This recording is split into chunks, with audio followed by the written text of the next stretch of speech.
देखिए भाई साहब, लोग सेल्फी खींचने के लिए कितना हाथ तक गिर जाता है।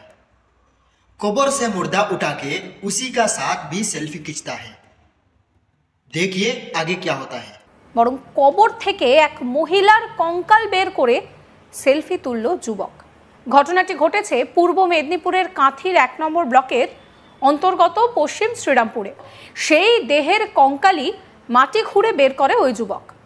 এই ঘটনায় তাজ্জব হয়ে যান এলাকাবাসী। জানা গিয়েছে ওই যুবকের নাম প্রভাকর সিট।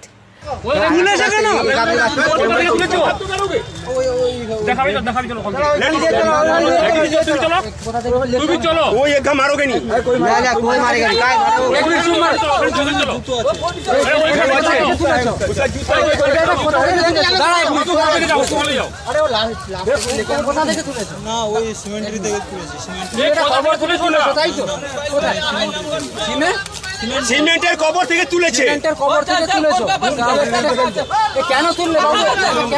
কিছু মানুষজন মারধর করেছে, আমরা সেই ব্যক্তিটাকে উদ্ধার করে হসপিটালে পাঠিয়েছি। পেশেন্টের অবস্থা খুব সিরিয়াস আছে।